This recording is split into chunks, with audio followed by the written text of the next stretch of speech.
ముఖ్యంగా రాజా సింగ్ విషయంలో మరీ దూకుడుగా వెళ్తున్నది అనిపిస్తుంది. ఎందుకు?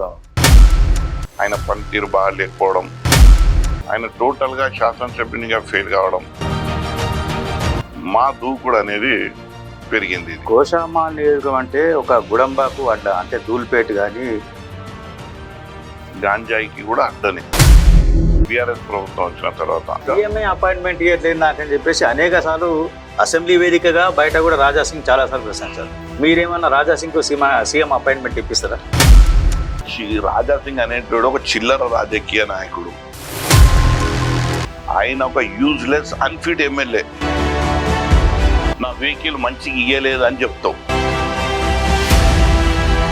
ఇలా ఫార్చునర్లో తిరుగుతున్నావు, బండి మీద బుల్లెట్ మీద వచ్చినావు సెక్రటరియట్కు. నువ్వేమన్నా పబ్లిక్ ఫిగర్వా? నువ్వు ఎవరిని నిన్ను ఎవడు గుర్తు పడతాడు?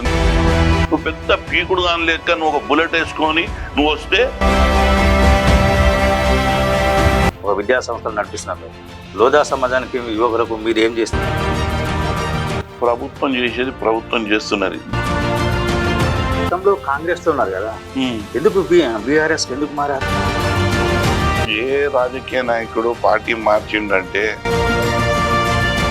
ఆకర్షితుడయ్యి పార్టీ మారుతాడు. కాంగ్రెస్ పార్టీ వీరిన అందరూ పార్టీకి రండి, మీకు మంచి పదవులు ఇస్తాను, మంచి టికెట్లు ఇస్తాను అని చెప్పేసి రేవంత్ రెడ్డి మొన్న ఆఫర్ ఇచ్చారు అందరికి. నీకు బాగానే ఉంది కానీ నువ్వు చాలా లేట్ అయిపోయినావు. ఈ స్టంట్లు అయిపోయినాయి. బీఆర్ఎస్ 30% కమిషన్ ఉందని చెప్పేసి కేసీఆర్ గారు చెప్పారు. 30% ఇది అన్ని ఎక్కడికైనా వచ్చినాయి. ఇవన్నీ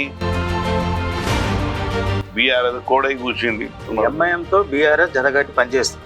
మజ్లిస్ పార్టీ నువ్వు ఎంఐఎంతో జత కడితే గుడ్లు డెవలప్ చేయకుండా ఉన్నాడు. ఎంఐఎం అక్బరుద్దీన్ కూడా ఇవాళ మతతత్వ రాజకీయాలు కాలం చెల్లిపోతాయి కొన్ని రోజులైతే.